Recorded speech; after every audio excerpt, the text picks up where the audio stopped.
you'd never know what would have happened had I disobeyed. Mm. You just don't know. Mm.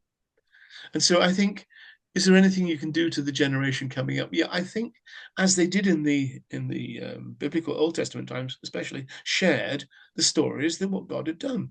And we are, I think, in our generation, distinctly bad at that. Yeah. Yeah. And it's not just sharing the Old Testament; it's sharing the Now Testament ones.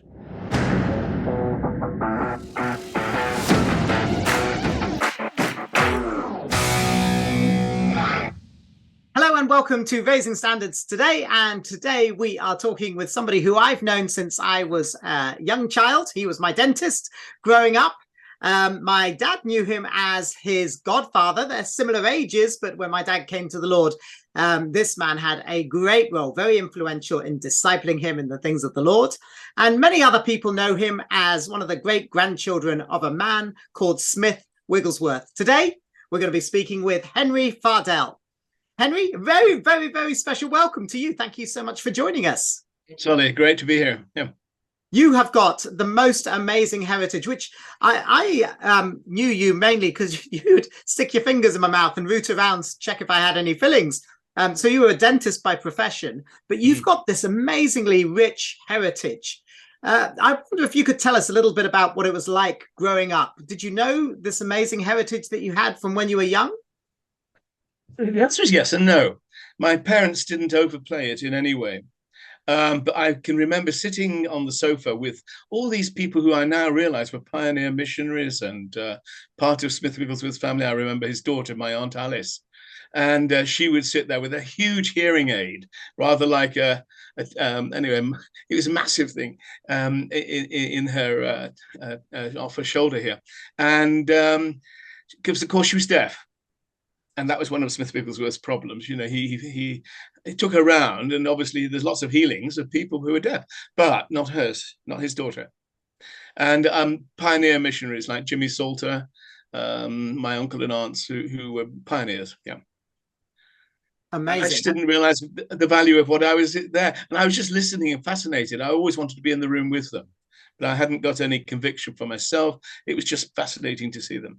What kind of things was the conversation often centered on the Lord, or did they talk about normal things like what are we eating for supper and how was your trip? I can't remember any of that. It was what God was doing. In fact, I think you were asking me about my influences in life. But again, listening to my dad with his fellow ministers in the Elim Church, and he basically was sharing what God was doing all the time. And I thought, okay, you know, there's the theological bit, but then there's the practical, you know, God in you bit. Yeah. So when did you first meet the Lord for yourself? At the age of 6, I remember logically, again, I tend to do things through deduction. And I just thought, well, if Jesus did die for me, I mean, it's wrong to not to be grateful and to say thank you and to commit my life to him. But it wasn't done in any intelligent way. And it wasn't done with any, you know, remorse for sin or anything like that, because I don't think I'd done that. This may come up later in the conversation, because it ended up with me one day running away from the police.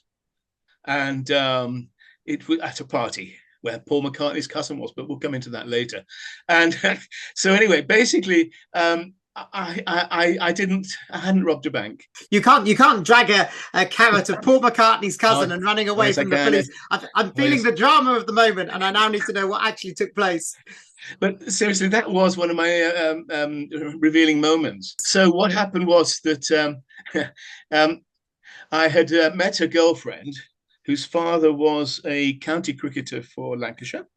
And she was one of these stunning ladies who used to walk through the refectory at the college, and everybody's eyes would turn. I thought, dare I invite her out? And she said, yes. Anyway, basically, we were at a party, and I wasn't drinking underage or anything like that, but other people were.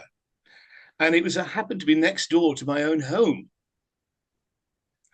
And so I snuck around and so on. So anyway, the police came because the whole of the major road outside was blocked. And what happened was that they said, right, anybody here, you know, we know some of you here are underage and so on, we're going to, you know, whatever, report you. I felt a heel, but I just knew my parents would be so upset. So I ran and I said to this girl, do you mind me? I have to go. And I felt so bad. Mm. Anyway, I ran out into the evening and then suddenly realized my jacket was in the house and they'd find my wallet and I'd be identified. Oh dear, oh dear. And as I say, Paul McCartney's cousin was one of her friends was having the party. And so I vowed to, if there is a God, if I got back in the house, I would then go back out and get my wallet and go back out. I'd rethink things because I knew that in France, the age of drinking was different. It's not a moral issue. It's a social issue in our country, and that's fine. It's like driving on the right side of the road. You can't choose, you've got to do it conforming. And then I looked up at the moon, and it's a beautiful round moon. And I thought, gosh, if I saw a pebble on the beach as round as that moon, I'd show everybody. And it's not just the moon that's round. There's a load of other planets around as well. And I know you can argue that if they're not perfect, to me, they are round. And I would show people. And I thought, well, it doesn't mean to say that God did make them, but it's pretty good. Okay. And then I went through all this. I thought, well, Jesus was a Jew. And I don't want to come into Christianity just through Jesus. I wanted to come in through Judaism because I reckon that, well, in the Old Testament, the Jews had their prayers answered. But I was taught that it's only through Jesus are your prayers answered. Yeah. And so I thought, well, hang on, did they stop being answered when Jesus was born to the Jews? Did they stop being answered when he lived or died? Or are they still being answered? And it wasn't a popular view. And I used to go to synagogue and so on. And basically, the synagogue didn't do anything for me at all. But then I had to work out how old were you around this time? About 16, 17. And your dad was still a pastor at this time? No, he'd retired. Yeah. So what did he think of his son? Was it just nice, everything's comfortable, you're okay? Or was they never interfered, which is quite interesting for your subject, with the youngsters. They were very faithful, extremely faithful, loving, and they gave me quite a long leash. I do think I respected them because Dad was quite old when I was conceived. He was 48 when I was conceived, so and they gave up a lot for me. If ever I wanted a new tire on my bicycle, they would give me that. But otherwise, we hadn't got much money spare. So anyway, basically, I worked out that if Jesus did die for the world, okay, but still, as I said, I hadn't robbed a bank. I hadn't raped anybody. I hadn't murdered anybody. But I do remember that I had stolen an eraser rubber from a friend at school once, nicked that. And I thought, well, I'm sure a bank robber doesn't start with a bank. Yeah. And okay, I'd had lustful thoughts. Yeah, I'm sure a rapist doesn't start with a rape. I'm sure a murderer doesn't start with murder as his first angry thing. And I thought, well, I'm not so stupid as to wait until I feel guilty to realize what Jesus has done for me. Wow. The seed of sin was there. Am I going to plant it or not? Wow. So it's just a logical deduction. And that convinced me. I didn't need to rob a bank, but I thought, well, still, I'm not sure about Jesus, really. And so what happened was that I, again, deducted that when Jesus died, there were people being born and dying in Australia and all over the world, different people. So the number of people in the world was fluctuating.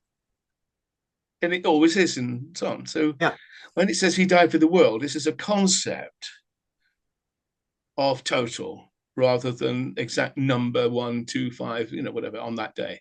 Yeah. So basically, I reduced it down to, so there's a world with only Israel and only Calvary there, and there was 200 of us around. And Jesus said, I'm still going to, he'd still do it.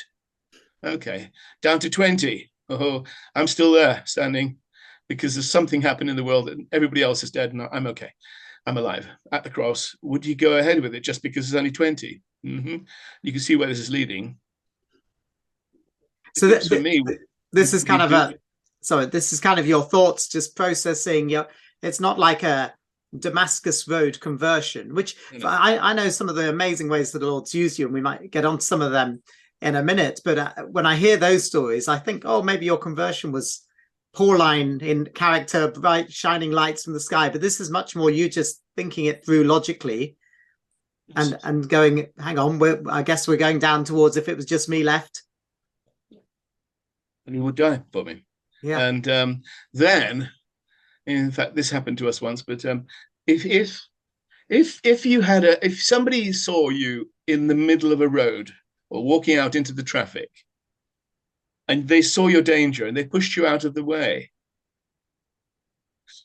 and they themselves were killed as a result of that, but you were saved, would you just walk on and say, well, I didn't know I was in trouble? Would you say, well, I didn't know the person who gave themselves to me? Or would you go to the funeral of the person who died? Would you go and, be there grieving and, grateful? Well, not grateful. Yeah, grateful. Or would you say, well, that's tough? Or after the funeral, would you then go to meet the family and see what the person really would have wanted to do with their lives if they could have lived further? So my responsibility then was to carry out the work of Jesus, because if he died for me, I now live because he died. I can carry on the life he gave me. Wow. And this was all, you aged about 16, 17 at the time. Yeah. Wow. Amazing. And so what changed from that decision moment? Did anything change, or was it just carrying on with life a little bit more? Oh, no. And to me, it was an all or nothing commitment. I couldn't see the point in being half-hearted.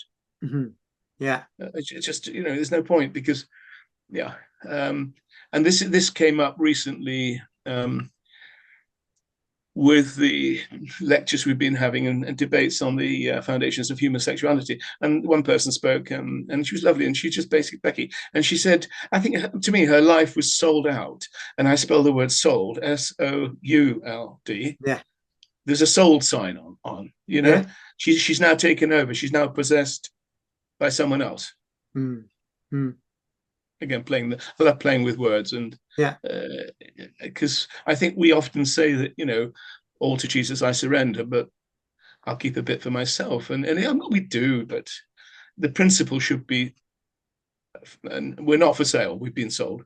Yeah, it's 100%. I think the only way to be more dissatisfied would be to be half for the Lord and half for yourself. It's not the path to fulfillment, is it? The Lord's died for us. Everything we have is because of him. And he, not only that, but he's made us in his image. So we've been created for the very purpose of showing God's glory wherever we go. You can't half do that. It's like, I'm going to half clean my windows, only clean the outside, but not the inside. It's not going to mean we're fulfilled living for the Lord. We're just going to be miserable trying to live for him without his power. Yes. And yet we do it. And the reason I'm saying this is to encourage us. Are you ready? To me, another thought, more and more, is the Garden of Eden. Okay. And God said to the man, you can eat of any tree, but not that one. Okay. Yeah. So, okay, Lord, can I have a banana? Yeah, go ahead. Can I have a grape? Yeah, go ahead. An orange? Yeah. You can eat of any tree, mate. Are they all your will? Yeah. You mean I can eat a banana and it becomes your will? Yeah. I can eat an orange, it becomes your will? Yeah. We often believe that there's God's choice, and there is his will, and there's another breadth of his will. Yeah. And I think he knows the heart rather than the total head. It's freedom, isn't it? What you're talking about is within the Garden of Eden, there's freedom. As long as you're within these boundaries and you're following this, then there's freedom to do whatever you find yourself to do. Enjoy whatever you find yourself to enjoy within these boundaries.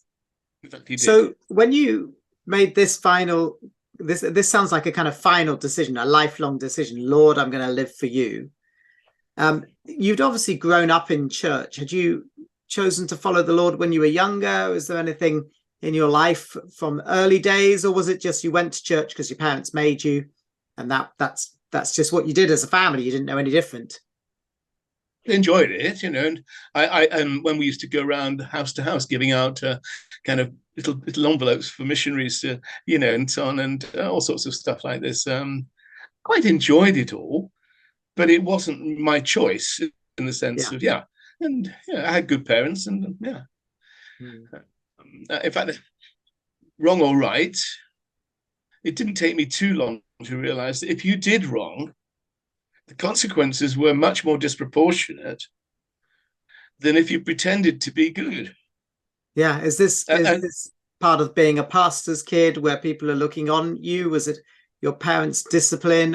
What were the elements that brought you to that place? Well, it was, my parents did say to me, if you don't toe the line, and we're meant to be the leaders, then it doesn't look good. And it's fact, it's pressure. But there is in Titus and Timothy 2 instructions which we don't often uphold. And I'm not saying we've got to be perfect about it. It didn't say if you have children who are not perfect, you shouldn't be a leader. Yeah, the elders and deacons must have children who are respectful and can listen. One of them says believers, believers, but not.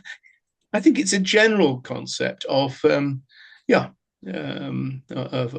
your parents. In fact, that leads me on to one thing that might be useful, because we're talking about family, aren't we, and parents and things? Yeah. Okay.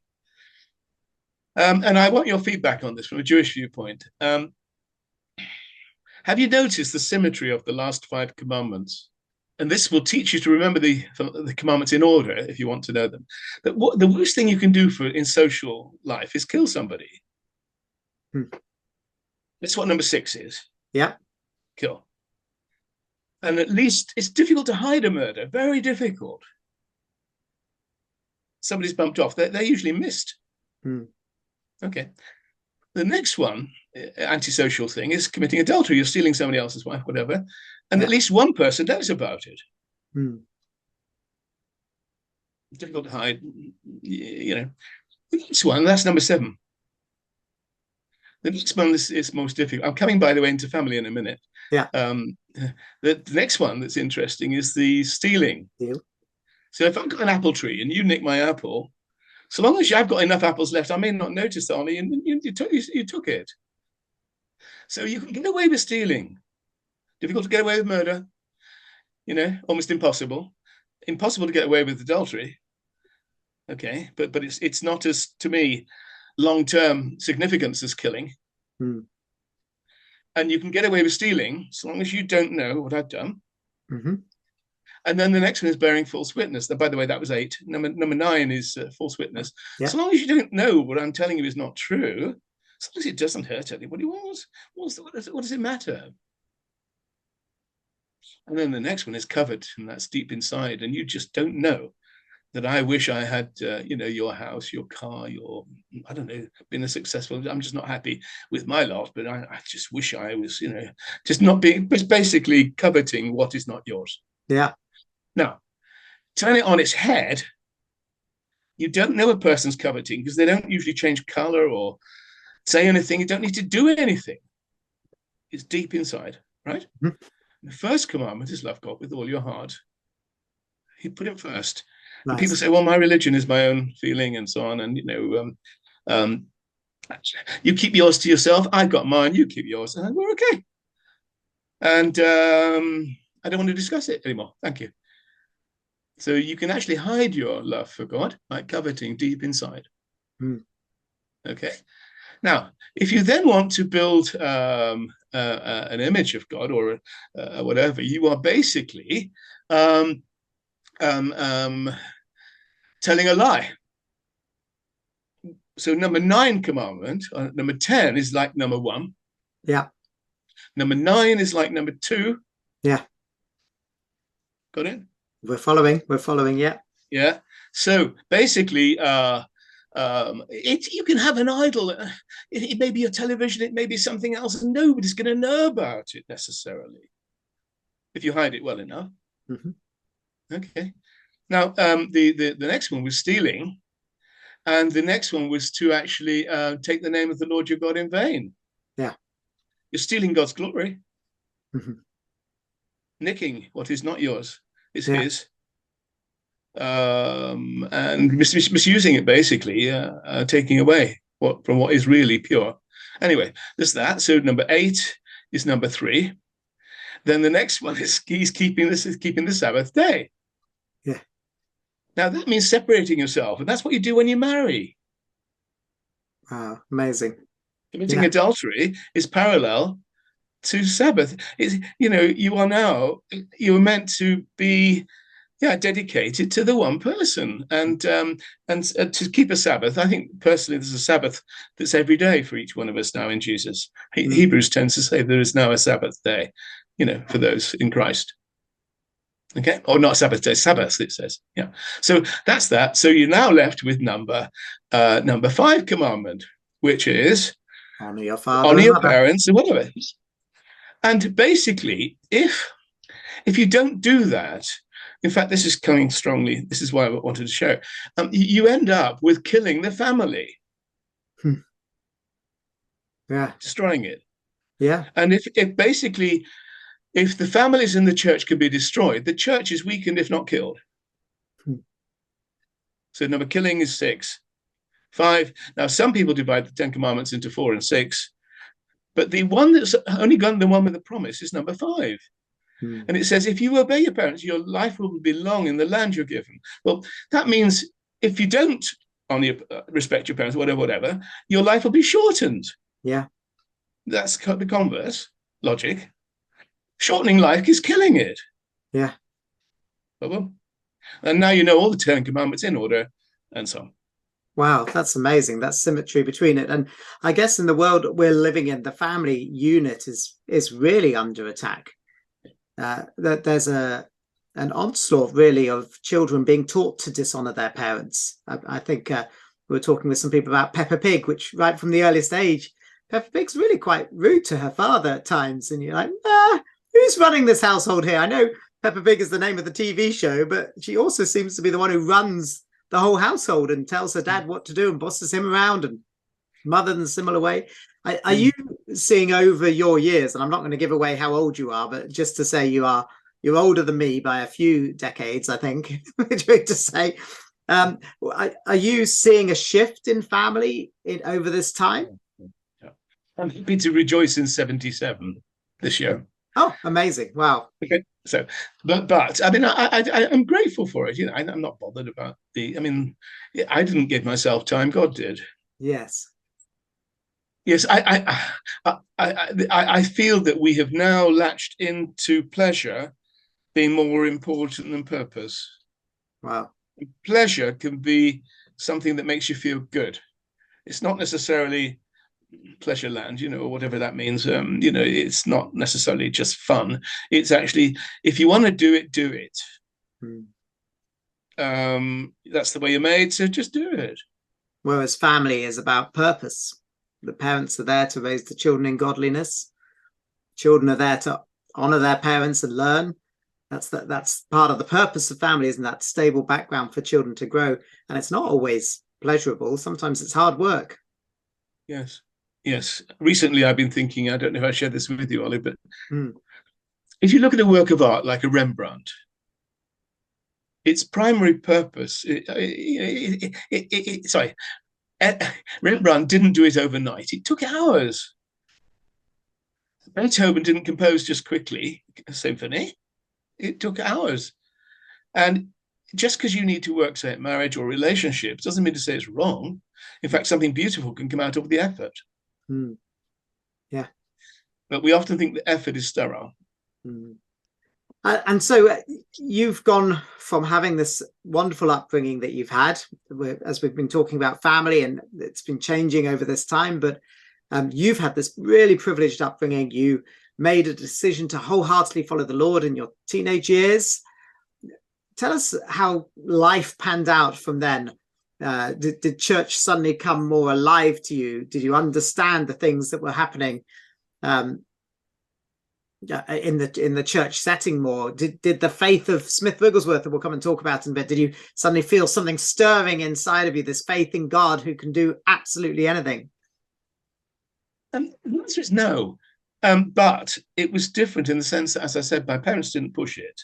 And we didn't get people coming up and say, oh, you're Smith Wigglesworth's grandson and this kind of thing. I wasn't aware of that at all. But what I was aware of was the testimony of my dad and others around. And that intrigued me. I liked the supernatural. Supernatural sounds as though it's spooky, but it's supernatural. Yeah.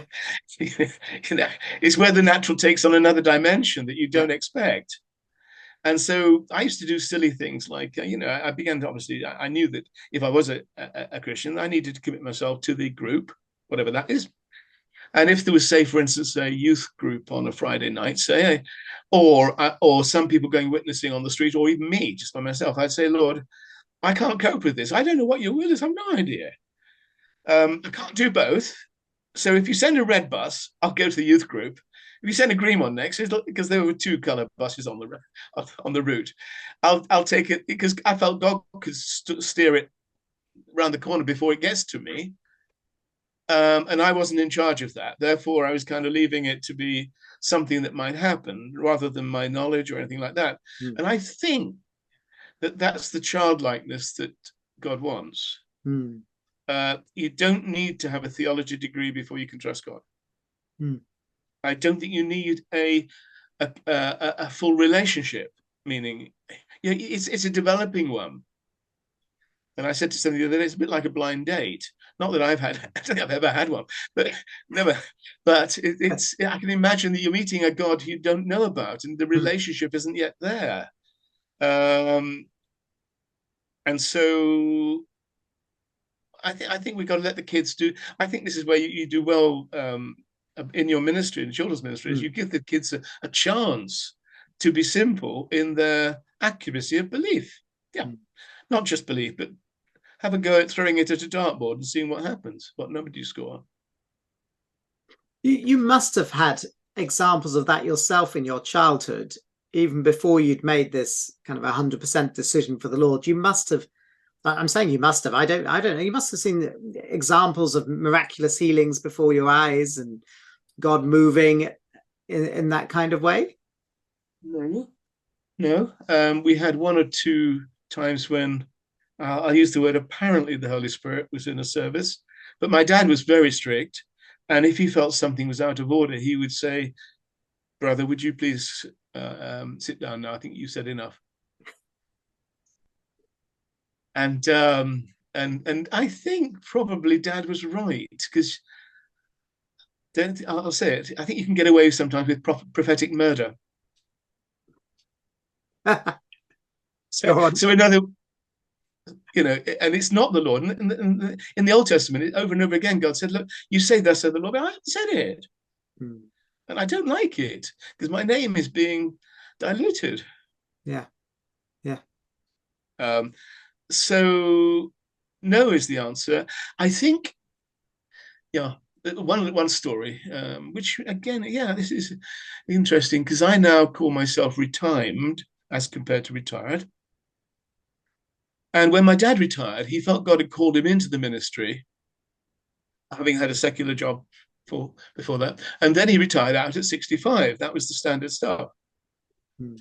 And I agree, there's nothing in the scripture about you being called in, then called out, and retirement and pension out. And there was a church which had about, I would say, 8 or 9 Elim ministers who'd retired. They've all passed on now, so I can say it easily. And they used to sit at the back of the church and grumble. Too many songs, too many this, too much clapping, too much this, even though they themselves were more liberated in the Elim Church, Pentecostal Church, than others. But one day, Dad had 2 builders at home, and they came to the house, and they asked him a question because he was a reverend, and he answered it well. And then they asked him more questions. Eventually, those 2 became, they committed their life to God through Christ, right? Then they went, and I think it was about 35 of their family in the end, just because of that. And they were going, all these people coming in and being baptized every other week. Don't take me literally on that, but regularly, to a degree that their friends were all coming in, seeing what was going on, and when they were going through baptism, they were wolf whistling and kind of thing. And the minister had to say to them, "Look, it's not quite, it's not really a wolf whistle occasion, really." And my dad then was saying, "It's okay, don't let them wolf whistle, that's fine." So for having been a back pew moaner, he then suddenly saw the Spirit working in his life, and that rejuvenated him. Wow. Wow. It can happen to anybody. Amazing. We can all slip. Yeah. So let's just keep moving through your life a little bit. You grew up from teenage years, obviously now with the Lord in there. Are there any memorable moments as you've grown older? Any particular stories you want to tell of the things you've seen the Lord do, or any kind of life lessons you've learned along the way? Gosh, how interesting. I'll answer your question in a second. Pull me up if I don't. A moment ago, you and I were discussing things. I was talking about books on Smith Wigglesworth and how I put little tags in here. And I don't do it now so much, but over many years, I kept diaries of everything. Didn't write in every day, but these are my diaries going back. You've got 1982, 83, and so on and so on. So I'm going right back to 70s. Okay. And here I've been now going through them again, and you can see maybe the colors of the tags on there. I don't know if you can. And again, when God does something and marvelous, I would write it down. So I just thought it'd be fun. I don't know if this would be of enjoyment to you. Do you want to shout? Actually, yeah, you could shout any diary you want from 82 to 80. I mean, I only just, there's a whole load upstairs. 81 to 80. What's this one? 80. No, 80 to 83. You could shout a diary, and then I can go and look for a red tag to see what God did. Okay, let's go for 1982. 82? I thought it was a bit of fun. Yeah, for one number. The reason I'm saying this is when our children and adults, when we pray, why not write your prayer down? You know, because what you read in the Bible often is where people prayed and their prayers were answered. And if they didn't write them down, you'd have never known about that. Yeah. And they didn't have appointment diaries like we've got. They didn't have biros, you know. So I'm just going to, I have no idea what's coming up. And by the way, if it's private at all, I probably won't say it. But here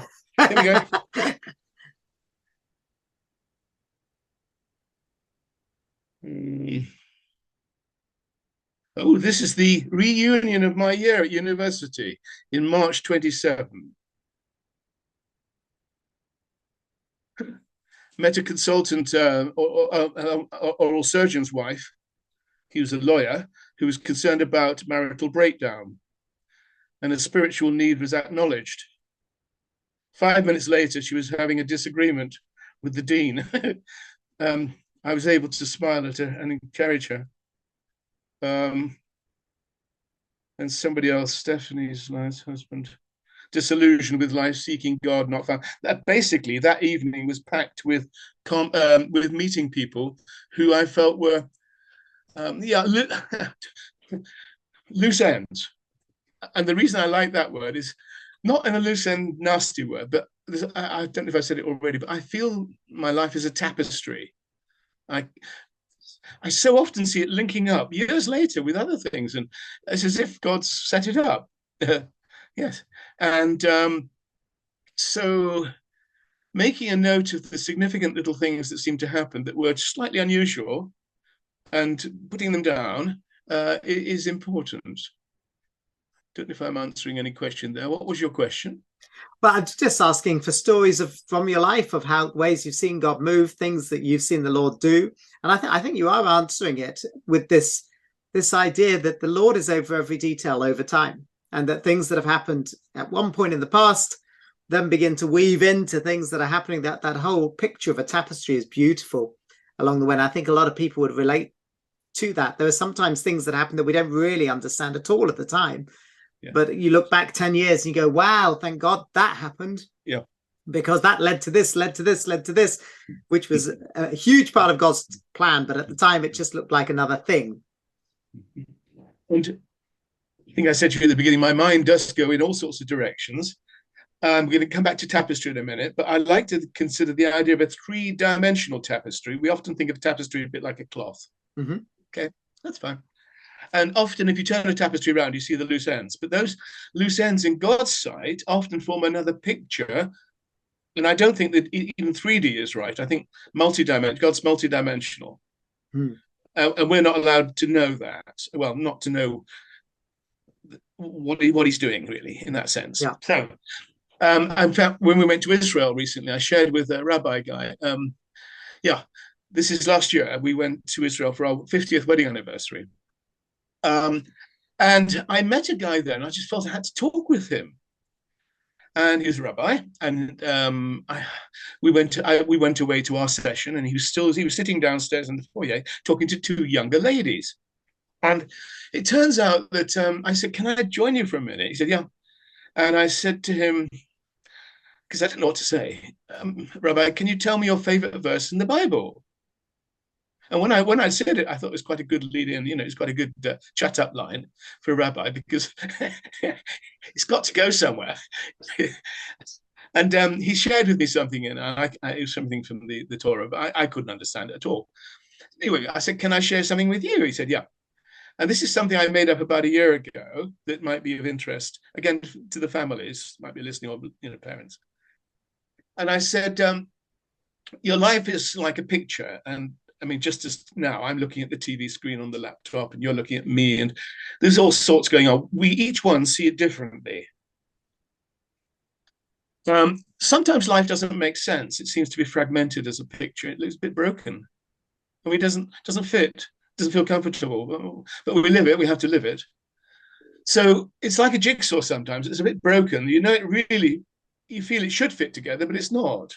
And I said, "Look, can I just say to you that think of a jigsaw. Most of us, and I think this is universal, because I assumed in Israel they do the same, we put the edges in first, because the straight edges, you've got 25% knowledge. The corners, you've got 50% knowledge of. So you put those into place. Right, okay. And there's the first edge of your picture is your beginning, your conception. Tell me about your conception. You can't. But it's an important edge. Yeah. Very important edge. Without it, you ain't there. Okay, so you can't do that. Now, your death, probably equally speaking, you may not know about, and it may be beyond your capacity at all to know about. So you've got two edges have gone of this picture. You're left with now the top and the bottom, and a fragmented bit in the middle. Not looking too good. Do you really want to know sometimes the things around you, the next little bits imminently for you? Probably not. If God sent you a telegram or a message and said, "Your illness is in the future, Olly, are going to be this, and your problems are going to be this," you said, enough, I don't know. Enough. I can just cope for the moment, leave it. And that's the point. He says to us, just look at the picture that's broken. Try and put in the picture piece you've got in your hand that you're in control of. Try and get it adjusted. And by the way, I'm behind it all anyway, so it's three-dimensional. I'll guide you. If you get the picture slightly squiffy, I'll correct it for you. Yeah. And so basically, don't try and look at the beginning and the end of the day, just look at today's picture. And one of the young ladies said, "That is incredible." I said, "What do you mean incredible?" "Incredible." I said, What? She said, "Well, my friend here, we've just been talking with a rabbi, because my friend has got a paranoia about the future. Total paranoia. You've just taken the future away." Wow. And we're still in contact with the rabbi now. Wow. And this theme of Judaism has come through all that you've been talking about. You went to a synagogue when you were in those kind of early days of seeking the Lord. You're in Israel, you're meeting with rabbis. Where do you see the place of Israel and the hand of the Lord on Israel today? Again, I'm going to answer in a broader sense. I think that there's no doubt, to me, they are God's very special chosen people, but that is with the added responsibility, which in the nicest way I wouldn't necessarily want. Yeah. responsibility is it can be a burden. It's okay as long as there's the benefit comes with it, which it would do from God. Yeah, there So I do see them. Pardon? There were stories of some in the time of the Holocaust, the Jewish people going, "We don't want to be God's chosen people," because that burden that you're talking about, they were on the acute edge of it at that time, and they understood the cost of being his chosen people in a world that was rejecting him. Yeah. And so you've asked me the question, so I still feel that we need to reach the Jewish people, but no difference really, personally, to a Gentile. Mm-hmm. I do feel that they are the main stock of God's life and spiritual life on the earth, and we're grafted in. Mm. But then we are we can benefit from that, and that's okay. I think is that it's yeah. So I haven't really answered your question in the sense of I tend to just take each day as it goes. Are you happy for me to give you another story? Yes. Okay. Now, years ago, our children went to, well, we used to go down to the beach because we hadn't got much money, but we're a lovely beach nearby. Come on, you don't need to spend to go abroad. So we used to go down, we used to, in our way, pray for our car parking place and things, because I felt God could do that and so on. Anyway, one day we're on the beach at Sandbanks, and I decided to build a sandcastle for our family, a big one. I always used to go down with a garden spade, not a little diddy one, because I wanted to get things done and big. If you're going to do a sandcastle, do it properly. That's what you're saying. None of this half-hearted little bucket thing. You want the full-on. Yeah. And what happened was that it was a dome shape. And I thought, well, that's okay, dome shape, very nice. So we got a frisbee, and I put frisbee marks all the way around it. So it was dome and with circles all around it. And then a shadow came by, and they said, and a couple said, or one man said, "What is that?" And it was a lovely afternoon, and the water was nearby, and so on. I stood up and I said, "Well, what would you like it to be?" And I didn't know, because I thought, well, if I say it's a sandcastle, I'm saying, you stupid man, can you not see it's a sandcastle? If I said it's an intergalactic something or other, I'm showing superiority that is not there. I'm just making a sandcastle. And bit of fun. So would you like it to be? You can make it. You can say what it can be anything you want. and I didn't know this, but later we found out they were into what we call transactional analysis, with I'm okay, you're okay, and so on. And the inviting them in treated them like equals and friends. Wow. And they said to us, we'll see you tomorrow. You see, they had a flat down at Sandbanks, and I guess they were Jewish. And what happened was then that overnight, our eldest developed chickenpox. Their kids were at paid school, and the incubation period would mean that their kids would just be going back to school when the spots would come out. Yeah. So we thought, well, we'll keep away from everybody on the beach. I'm sure that's okay, and just do our own thing in the sea, and play cleaners anywhere. So anyway, they welcomed us the next day, and I said, "No, I think we're not we're not clean." You see, I said, "What do you mean?" I said, "Well, developed chickenpox overnight." Oh, so they went away, and they came back. And they said, "We're going to take a risk on it. We'd like to be your friends." You see, so that's fine. And then they invited us to their home, which was a kosher flat in Bournemouth. Yeah. And I said to Jude, "Oh, I just want to be free to share Jesus with them." And they said, because they knew by now, faith and so on. And they said, would you share about your faith and belief? I said, "No, I should do." I said, "But what I do believe is that Jewish people, you pray to God, the same God. And I believe God can answer your prayer, does answer your prayers. What you do is I'll swap you. I'll tell you a couple of answers to prayer if you tell me a couple of yours." So I shared a couple, and I said, "Right, you'll go." Well, we have got a thing like that. So anyway, we had a long friendship. It lasted many 10, 15 years.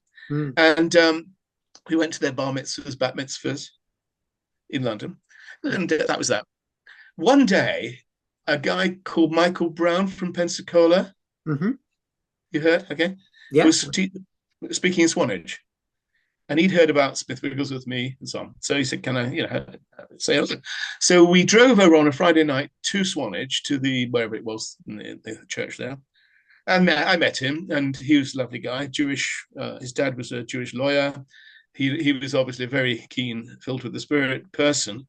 So anyway, I just thought, oh, he's Jewish, come on. I'd love my friend to come. So I said to two people who were in the car with us, that's three of us all together, Judith and I and two other friends, oh, it'd be lovely if I could take Robert Rainsbury to meet him. But that was that. I didn't know where they were. No idea. And anyway, I got back to our house, and this couple, we've always been down to Sandbanks, they've never been to our house. The letter on the door, on the doorstep saying, "Dear Henry, we're in the area. Can we meet up?" So I said to Robert, "Hey, we are, you owe me 3 or 4 or 5 because we've done all your synagogue bits. Now, there's something that will blow your mind. There'll be dancing and speaking in tongues. There'll be everything going on there, but you can cope." And so he came along. And it turns out that Rabbi Sylvester Jacobs was likely to be chief rabbi at one stage, and that he was their rabbi in their Masoretic synagogue in North London, in Hendon. Wow. Anyway, and it turns out that Michael Brown's father was best friends with this Sylvester Jacobs. So Michael signed all his books, including High Voltage Christianity, a whole load of them, and gave them. And that then went to nearly the chief rabbi of Britain. Wow. Wow. From a sandcastle to a tower. That's amazing. And it's just the Lord, you being open to the Lord in that moment, and the wisdom. And I guess with all of this, you're modeling normal Christianity to your children as well. They grew up seeing this.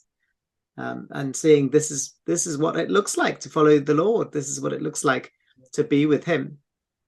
I'd love to hear a little bit more about Smith Wigglesworth. I'm sure everybody who meets you, who's heard of Smith Wigglesworth, is kind of gleaning from you. And obviously we've written a book about his life. One of our God's Journals for Kids series is all about Smith Wigglesworth. Do you have some great family stories, those inside things that would be passed down to you? Of the kind of things that the Lord was using him for, things that you saw him do, or the kind of man he was? Well, I was one, if that, when he died. Mm-hmm. So he could well have been at baptism, or not baptism, dedication service. Yeah. I don't know. So that's tenuous. As I say, I do know a lot of the next generation, including my mum, obviously, who knew him well. Mm. So I've got nothing for firsthand. And again, I tend, and I think I got this feeling that he would have wanted his ministry, again, to focus back to the Father through Jesus all the time, rather than on him, and for people to be themselves as he was before the Lord, committed 100%. Yeah. That doesn't really help you. So the answer is I've not seen any miracles of his. Grew up in the families where we trusted God on many things. Again, my parents were, what's the best expression? Just faithful. And was it your father who was related to Smith Wigglesworth? No, my mother. Your mother. Okay, on your mother's side, yeah. And I love the quote, which we have in our book, of Smith Wigglesworth. Towards the end of his life, in that last week, he's receiving letters from all over the world of people inviting him to come and speak and to share the gospel there. And his response is, "Woe is me, for people are looking to me, not to the Lord. Yes. And the Lord will never share his glory with another. I think my time on earth must now be done." And I just love that kind of humility of this. You can see all his life. It was all about making Jesus known, not about making Smith Wigglesworth's ministry sing, but making people see and know and revealing the Lord to them. Yes. He didn't want the spotlight on himself at all. That's right. And I think my mum also was inclined that way, of letting, what's the best expression? Just doing, that's not the right word, doing her own thing, but doing the same thing herself rather than his thing herself. Yeah. And I don't know if I told you about the funeral. I think I might have when Mum died. Hmm. This is slightly off what you're saying because you're saying any memories and so on. Because Hmm. when Mum was, she was 102 when she died. Wow. And I said to her one day, is there anything that you could share with me that nobody else knows about at your funeral? And so she said, well, yeah. And she said, there's one thing. When she was younger, teenager, I think it was, she was going down to Liverpool, from Liverpool to London with great grandpa, and they sat on the train together. And great grandpa passed his Bible to her and asked her to thumb through the pages of this brand new Bible. So when he preached from them, they wouldn't stick together. Hmm. So Mum has passed away, and we're preparing for the funeral at St. John's in Wimborne and so on. And two things happened. I thought, well, that's her Bible. I'll probably put her thumb through, big, thick thumb through Bible, her Mum's Bible, on the coffin. And the telephone rings, and it's Andrew White again, because his grandpa Canon Andrew was White, the Vicar of Baghdad. yes, Yeah. yes. And his grandpa was my great grandpa's assistant. So his grandpa was Smith Wigglesworth's assistant. Mm-hmm. And a couple of moves, and one of Smith Wigglesworth's Bibles, or the one, I don't know, passed on to his grandpa, and now is Andrew's. And Andrew takes it around the world with him. Mm. And so Andrew rang and said, how's Amelia? I said, oh, she's passed away. Oh, can I come to the funeral? I said, of course you can. And by the way, we want somebody to do the prayers and so on.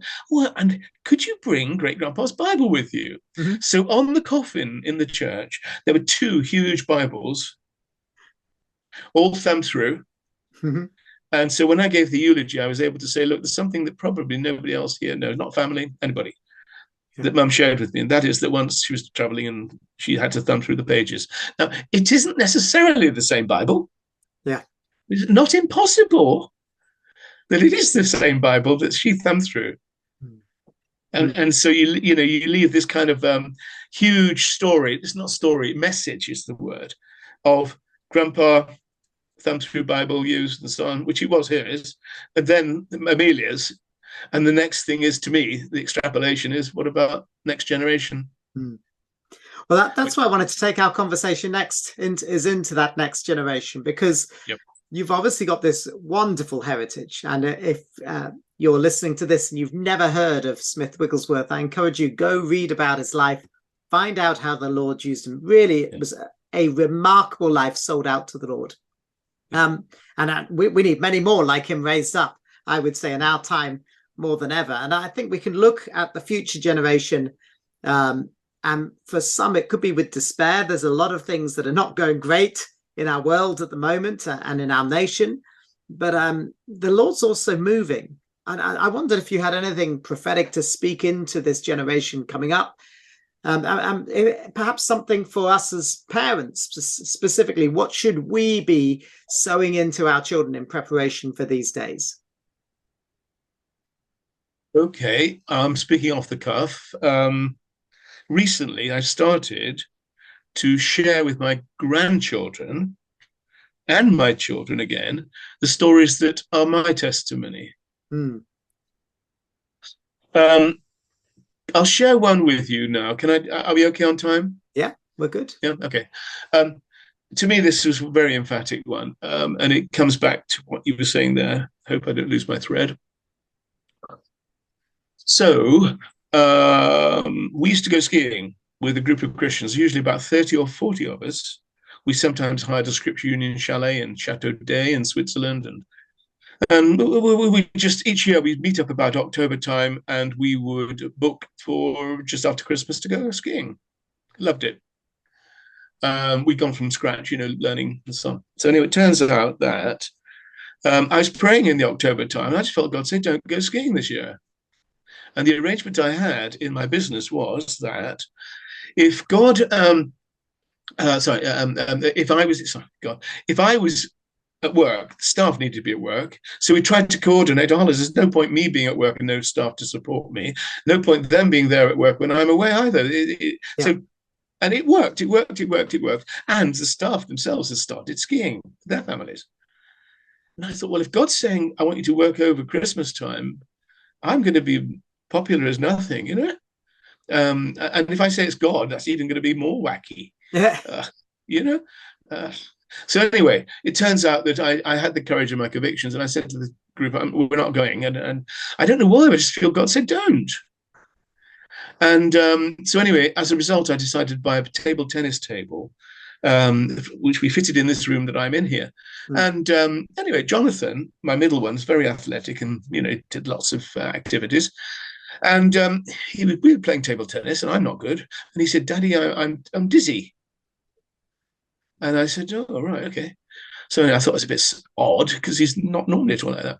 And then we made a big bed up in the upstairs. I made a huge bed so that something I remembered from my grandpa Seth and Granny, that's Smith's son, was that they used to have morning tea. And as a kid, I can remember getting into a nice warm, comfy bed as a grandkid. Anyway, our children used to come into bed with us for morning tea each morning. And on Boxing Day, John B got into bed and pulled up his. In fact, no, which day was it? The day after Boxing Day, because on Boxing Day he felt dizzy, and he said, "Daddy, look at the ink on my legs." And so I said, "No." And there's a large bruise going from just below his knee right the way down to his ankle, beginning with a straight line at the top. And I thought, well, you bashed yourself. What have you done? No, haven't. And then I eventually found that he had tripped over a bit of soft duck wire that we had ducks. And, you know, it wouldn't do anything to your leg at all. So I said, take your pajamas off and take your, you know, top off as well. And he was covered in bruises and what we call petechiae. And I knew that wasn't good because sudden bruising in a child can be an indication of acute leukemia. Yeah. And anyway, I thought, well, you know, let's get you down to the doctors. So we took him down to the doctors, and he's passing blood in the urine. And why did the doctor look at you like that, Daddy? I said, well, it's not, you're not right. I think we'll pop you into hospital, have a check. I don't want to go to hospital. I said, well, if a car's not working properly, you take it to the garage, and the hospital's like a human garage, and it's the way you get sorted, and so on. I hadn't shared with anybody else about this. My knowledge of the acute leukemia, and he could be dead in 3 days. You know. So anyway, we went down the Pool Hospital and came to us after about an hour having the blood tests. They said, well, there's good news and bad news. I said, well, what's the good news? They said, well, it's not acute leukemia. I thought, what is it? I should know that. And it was something called, you'll know, Olly, but idiopathic thrombocytopenic purpura. We call it ITP for short. And we were told to learn it for finals and then forget it because it's not going to come your way anyway. So, you know, but if you took a tooth out on somebody who had that, they could bleed badly. And anyway, the pediatrician, Jeremy Cogswell, who I also knew as a patient, he came to the ward in the children's ward in Pool Hospital and said, good job you don't go skiing. And I hadn't thought about it. Yeah, I said, why'd you say that? He said, well, people go skiing at this time of the year. I thought, yes, okay. He said, if you've been at altitude, the difference in pressure could have caused intracranial hemorrhage. And the most common cause of real complications is intracranial hemorrhage for ITP. Wow. And he said, if also he's a boisterous guy and he bashed himself down the hills, he might have bled internally and nobody would know what's going on. Wow. And his limit, I think he was supposed to be having 100 and what's it now? It was 150. I forget now. 150. His blood count should be 150. Was it erythrocytes? Is it platelets? Not erythrocytes. It's going which one? Platelets. That's right. Yeah, and he was down to 5,000 compared to 150 or so. Which is an academic thing, because as you know, they put a grid and just estimate from that grid how many probably the average is. And anyway, basically, we realized then that if we'd been skiing, we'd have lost him. Wow. You know, so listening to God, and also, therefore, I can now share that story with them. And you never know what would have happened had I disobeyed. You just don't know. And so I think, is there anything you can do to the generation coming up? Yeah, I think as they did in the biblical Old Testament times, especially, shared the stories that what God had done. And we are, I think, in our generation, distinctly bad at that. Yeah. Yeah. And it's not just sharing the Old Testament, it's sharing the Now Testament ones. And I love the fact that you as a grandparent are doing that, not just for your children, but your grandchildren as well. So they're hearing grandpa's stories and using that as a seed for their faith that God is living, he's real, he's moving today. He's not just some dusty old book that we read, but he's actually moving and active in our lives today. Henry, I could talk to you all day. You're like this treasure trove of stories and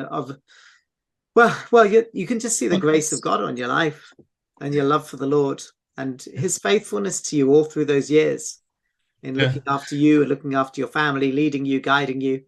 And from my point of view, I'm so thankful that the Lord gave you a heart for Jewish people, and that when you visited an optician that fateful day about 40 years ago, it would have been roughly, you ended up being able to talk about the Lord and him being involved in the FGB MFI. That's my father was an optician, for those who are listening, and that's part of. If I remember rightly, there was somebody who came to get their eyes tested. It wasn't you, was it? But they came to get their eyes tested with my dad, and then went round all of you and said, "Go and get your eyes tested with this guy. Close. The Lord is working. You need to go and get your eyes tested with him." That was Clive Williams, yeah, that's it. And then everyone gathered round, and thanks to that, my father met the Lord and accepted Jesus as the Messiah of the Jewish people. So I'm so thankful for your heritage and for what you've inputted into my heritage along the way, but also for what you've been speaking to us about and encouraging us with our families. Can I share one more thing with you, or yes, is it gone on too long? Sure. Yeah, go for it. Yeah. Okay. Right. And it came through before. What do I share? But one of the things that I'm noticing at the moment is longevity, and I'll change that word to endurance. I'll change that word to durability. And you know, in the Old Testament, how the people's shoes didn't wear out and the clothes didn't wear out. Yes. Okay.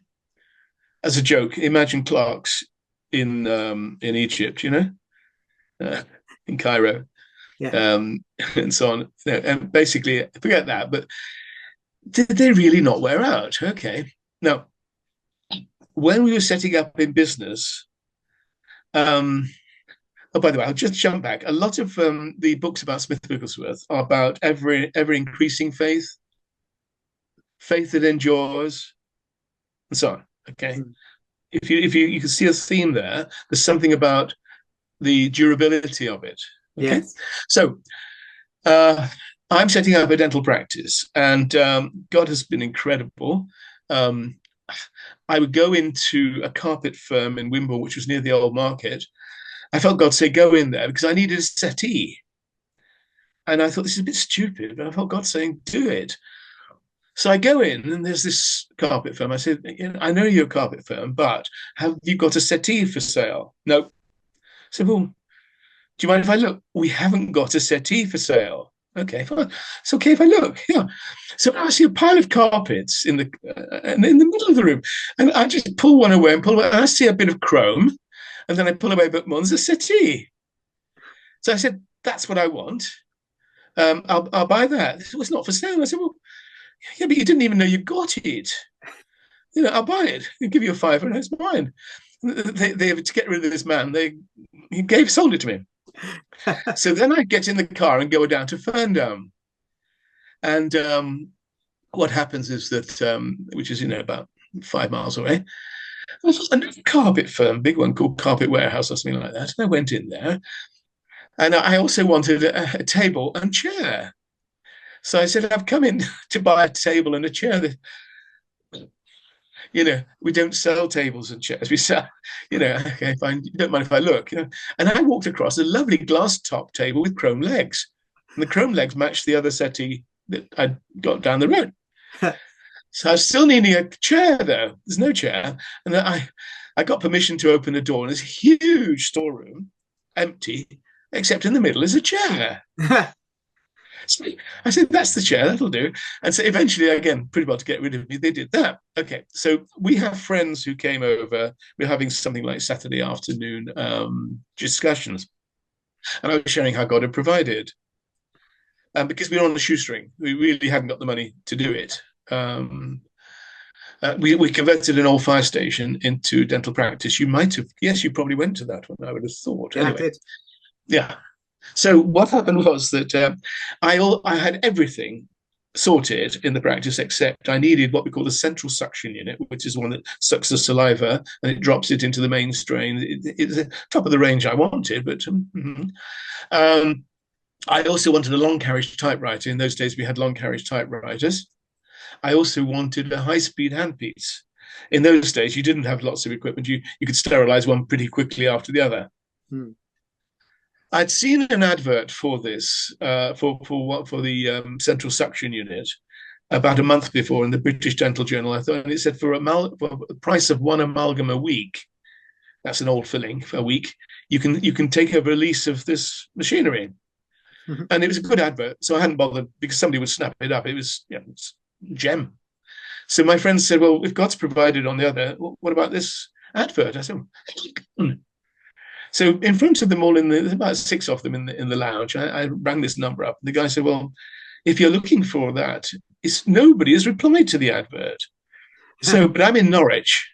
There is another snag there, but I'll bring it over to you. He said, I was let down on a business deal, so it's been in my wardrobe. It's almost new. And he said, the lease does entail a couple of other things. I said, go for it. Well, a long carriage typewriter. Oh, I know. And I haven't told you the other one. And an X-ray viewer, and I wanted that. And the particular one, beryllium X-ray viewer, and also the high-speed handpiece. And that was everything finished. Wow. And it was what I'm saying. And those things, this is where we come in. Those items lasted and lasted and lasted and lasted and lasted and lasted. Seriously, as far as I know, none of them wore out. We chucked them.